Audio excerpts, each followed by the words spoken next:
હિમાચલ પ્રદેશના કુલ્લુમાં વાદળ ફાટ્યું. વાદળ ફાટવાથી મોટી દુર્ઘટના થઈ છે. મણિકર્ણ ઘાટીમાં પહાડી વિસ્તારમાં વાદળ ફાટ્યું છે. અચાનક વાદળ ફાટવાથી જોરદાર પૂર આવ્યું છે. પાણીના જોરદાર પ્રવાહમાં દુકાનો, ઘરો તણાયા. હિમાચલ પ્રદેશમાં ગઈકાલે રાત્રે ભારે વરસાદ થયો હતો, જે બાદ કુલ્લુ જિલ્લાના નિર્મળમાં વાદળ ફાટ્યું હતું. અહીં એક જ પરિવારના 5 સહિત કુલ 7 લોકો પાણીમાં તણાઈ ગયા હતા. વરસાદ બાદ 31 જુલાઈના રોજ સવારે લગભગ 1 વાગે નિર્મળના બાગીપુલના કુરપન નદીમાં પૂર આવ્યું હતું. પૂરમાં 7 લોકો ગુમ થયા હતા અને ડઝનબંધ વાહનો પણ વહી ગયા હતા. પૂર એટલું ભયંકર હતું કે તે પોતાની સાથે 5થી વધુ ઘરો વહી ગયું. મળતી માહિતી મુજબ શ્રીખંડના માર્ગ પર કુરપન ખાડમાં વાદળ ફાટવાથી ભારે તબાહી સર્જાઈ હતી. આ કારણે સિંહગઢની બાગીપુલ સુધી નદીના માર્ગમાં જ તે પણ આવ્યું, તેને નદીએ વહાવી દીધી.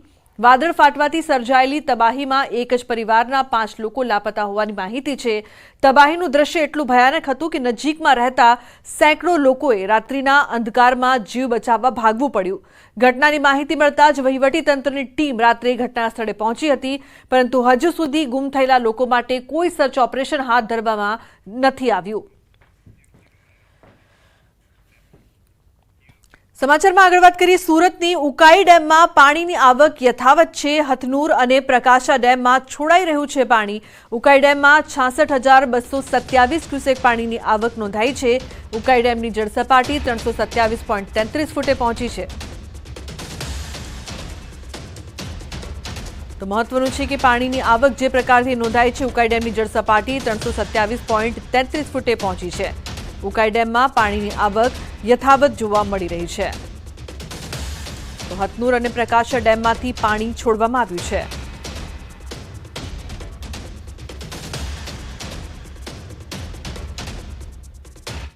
સમાચારમાં આગળ વાત કરીએ અમદાવાદની. તો શાળાઓમાં ફાયર એનઓસીના મામલે હજુ પણ વિવાદમાં શાળા સંચાલકોએ ફાયર એનઓસીને લઈને વિરોધ નોંધાવ્યો છે. શહેર અને ગ્રામ્ય વિસ્તારની શાળાઓ માટે અલગ અલગ નિયમો લાગુ કરવાની માંગ શાળા સંચાલક મંડળની રજૂઆત છે. ગ્રામ્યની શાળાઓને ફાયર સિસ્ટમનો ખર્ચ ન પોસાય, ફાયર સહિતની સુવિધાઓ સરકાર ઊભી કરી આપે. સંચાલક મંડળ દ્વારા આ માંગ કરવામાં આવી છે.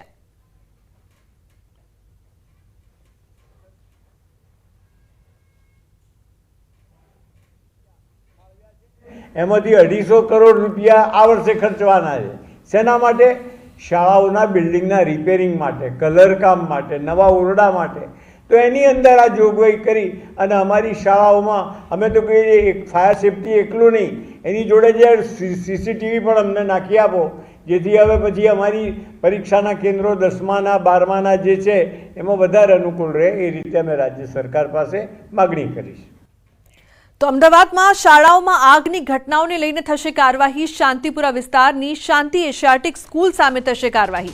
અમદાવાદ ગ્રામ્ય ડીઈઓ અને ડીપીઈઓએ શાળા સંચાલકોનું હિયરિંગ કર્યું. વિદ્યાર્થીઓની સલામતી જોખમાય તે પ્રકારનું કૃત્ય કરવા બદલ કાર્યવાહી થઈ શકે છે. શાળા સંચાલકોએ આગની ઘટનાને મોક ડ્રીલમાં ખપાવી દીધી હતી. તો આ જવાબ સંતોષકારક ન લાગતા પુનઃ અમે તેઓને રૂબરૂ રજૂઆત માટે તક આપવાના હેતુથી હિયરિંગ રાખેલ છે. હિયરિંગમાં તેઓએ વધુ સમય માંગેલ છે અને તે મુજબ તેઓને સમય આપી અને તેઓની રજૂઆતને ધ્યાને લઈ આગામી જે પણ નિયમો અનુસાર કાર્યવાહી હશે તે અમે હાથ ધરીશું. સમાચારમાં આગળ વાત કરીશું. રાજકોટની વિછિયા તાલુકા પંચાયતમાં અવિશ્વાસની દરખાસ્ત. કોંગ્રેસ પ્રમુખ પ્રવીણભાઈ ગાબુ વિરુદ્ધ અવિશ્વાસની દરખાસ્ત પસાર. કોંગ્રેસના 14માંથી 8 સભ્યોએ વિરોધમાં મતદાન કર્યું. કોંગ્રેસના સભ્યો તોડવામાં આવ્યા હોવાનો આક્ષેપ કરવામાં આવ્યો. ત્રીજી વખત મૂકવામાં આવી હતી અવિશ્વાસની દરખાસ્ત. તો કોંગ્રેસ પ્રમુખ પ્રવીણ ગાબુ વિરુદ્ધ દરખાસ્ત કરવામાં આવી.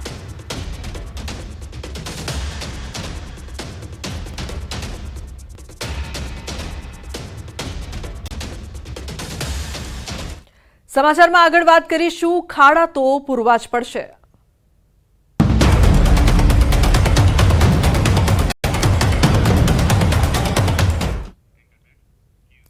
તો રાજકોટમાં વરસાદ બાદ લોકોના હાલ બેહાલ થઈ ગયા છે. શહેરના અલગ અલગ વિસ્તારોમાં જાણે કે ખાડા રાજ ફેલાઈ ગયું છે. ગોંડલ ચોકડી નજીક આવેલા નેશનલ હાઈવે પર સર્વિસ રોડ પર એવી સ્થિતિ છે કે લોકો અહીંથી નીકળવાનું પસંદ નથી કરતા. અનેક વખત સ્થાનિકોએ ફરિયાદ કરી છે, પરંતુ તંત્રના અધિકારીઓ જાણે કે આંખ આડા કાન કરીને બેઠા છે. વાહન ચાલકોને વાહનો બગડી જવાનો અને અકસ્માતનો ભય રહે છે. તો સ્થાનિક રિક્ષા ચાલકોનું તો કહેવું છે કે તેઓ આ વિસ્તારમાંથી 400 રૂપિયાની દિવસની દરમિયાન કમાણી કરી રહ્યા છે, ત્યારે 200 રૂપિયા જેટલો તો વાહનમાં ખર્ચ કરવો પડે છે. આ વિસ્તારની અંદર મારા દીમાં 2 થી 3 વાર નીકળવાનું થાય છે, પણ જે પુલથી આ બાજુ જે આવક છે ને એટલો રોડ બહુ ખરાબ છે. હા, વાહન માટે જ છે. અરે વાત કરો, હામું માણસ આવતો આપણે ખબર નથી પડતી અને એજિંગ થઈ જાય, એકબીજાને અડી જાય. હજુ તો રાજકોટ શહેરમાં મેઘરાજા મન મૂકીને વરસ્યા પણ નથી, ત્યાં જ શહેરના રસ્તાઓના હાલ બેહાલ થઈ ગયા છે. અહીંયા જ્યાં જુઓ ત્યાં જે છે મોટા મોટા ખાડાઓ જોવા મળી રહ્યા છે. આપ સીધા જ દ્રશ્યો જોઈ રહ્યા છો તે રાજકોટ નેશનલ હાઈવેના દ્રશ્યો છે. પ્રથમ દ્રષ્ટિએ આ દ્રશ્યો જોઈને નેશનલ હાઈવે હોય તે પણ માનવું મુશ્કેલ છે. ખાસ કરીને આ સર્વિસ રોડ છે અને સર્વિસ રોડ ઉપર અનેક લોકો છે તે પસાર થતા હોય છે, ત્યારે આ સર્વિસ રોડ ઉપર અત્યારે મોટા મોટા ખાડાઓ પડી ગયા છે. ખાસ કરીને જે છે આ અનેક વાહન ચાલકો છે તે રોડ ઉપર નહીં પરંતુ રોડની સાઈડમાંથી પોતાનું વાહન ચલાવવા માટે મજબૂર બની રહ્યા છે. આ શહેરનો મુખ્ય રસ્તો પણ માનવામાં આવતો હોય છે. અનેક લોકો છે તે અહીંથી પસાર થતા હોય છે અને આ જે છે અહીંયા મોટા મોટા ખાડા પડી ગયા છે અને એના કારણે અનેક લોકોને અહીંયા અકસ્માતનો ભોગ પણ બનતા હોય છે. તો બીજી તરફ વાત કરવામાં આવે જે રીતના રાજકોટ શહેરની, તો આ શહેરમાં જે છે માત્ર એક વિસ્તાર નહીં પરંતુ આવા તો અનેક વિસ્તારો છે કે જ્યાં આ રીતના મોટા ખાડાઓ પડેલા છે અને લોકો છે તે પારાવાર મુશ્કેલીનો સામનો કરી રહ્યા છે. આ સીધા આ જે દ્રશ્યો છે તે ગોંડલ ચોકડી નજીક આવેલા નેશનલ હાઈવે પરના છે. અહીંયા જે છે મોટા મોટા ખાડાઓ પડી ગયા છે. અહીંયા અત્યારે પરિસ્થિતિ એવી સર્જાઈ છે કે જે છે લોકોને રસ્તા વચ્ચે જ રસ્તો શોધવો પડે તેવી પરિસ્થિતિ પણ અહીંયા જોવા મળી રહી છે. હાર્દિક જોશી, ન્યૂઝ 18 ગુજરાતી, રાજકોટ. જો કે આ પરિસ્થિતિ માત્ર રાજકોટની નહીં પરંતુ શહેરમાં નવા બનેલા 150 ફૂટ રોડની પણ છે. ઠેર ઠેર મોટા મોટા ખાડાઓ જોવા મળી રહ્યા છે. પટેલ સરોવર નજીકની સ્થિતિ પણ ખૂબ જ દયનીય છે. અહીંયા રસ્તા પરથી રસ્તો શોધવો પડે તેવી સ્થિતિ જોવા મળતી હોય છે, ત્યારે સ્થાનિકો રોડ રસ્તાનું સમારકામ થાય અને ખાડા પુરાય તેવી માંગ કરી રહ્યા છે.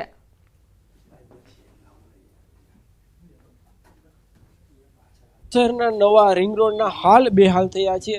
અહીંયા જે છે રસ્તાઓ પર ખાડા નથી પરંતુ ખાડાઓમાં રસ્તા હોય તેવા દ્રશ્યો જોવા મળી રહ્યા છે. આ જે છે રેસકોર્સ, નવા રેસકોર્સ ખાતે આનો આ રોડ આવેલો છે.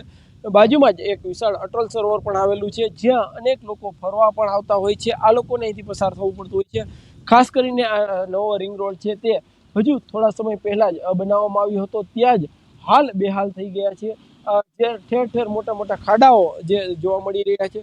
વાહન ચાલકો છે તે પણ જે ખાડાઓ વચ્ચે જાણે રસ્તાઓ શોધી અને પોતાનું વાહન પસાર કરતા હોય તેવા દ્રશ્યો પણ અહીંયા જોવા મળી રહ્યા છે. આમ તો જે છે રોડ વચ્ચે લોકો હાલતા હોય છે પરંતુ અહીંયા રોડ વચ્ચે જ એવડા મોટા જે છે ખાડાઓ છે કે લોકો રોડની સાઈડમાંથી અને એ પણ મહા મુસીબતે રસ્તો શોધીને ચાલતા હોય તેવા દ્રશ્યો અહીંયા જોવા મળી રહ્યા છે. આટલા ખાડાઓ વચ્ચે લોકો છે તે પણ ભારે હાલાકીનો સામનો કરી રહ્યા છે. ત્યારે જે રીતના વાત કરવામાં આવે તો લોકોમાં પણ ક્યાંક આક્રોશ જોવા મળી રહ્યો છે. લોકોના પ્રજાના ટેક્સના પૈસા બનેલો આ રોડ છે, રિંગ રોડ છે, એમના હાલ બેહાલ થયા છે. ત્યારે લોકોને પણ ભારે હાલાકીનો સામનો કરવો પડી રહ્યો છે. લોકોમાં પણ ક્યાંક આક્રોશ જોવા મળી રહ્યો છે. ત્યારે અહીંયા સૌથી મોટો સવાલ એ ઊભો થાય છે કે નવા બનેલા રોડની આ સ્થિતિ હોય અને હજુ શરૂઆતમાં જ આવી પરિસ્થિતિ જોવા મળતી હોય તો આગળ આવતા દિવસોમાં આ રોડના શું હાલ હશે, અહીંથી પસાર થતા લોકોના શું હાલ હશે તે પણ સૌથી મોટો સવાલ છે. હાર્દિક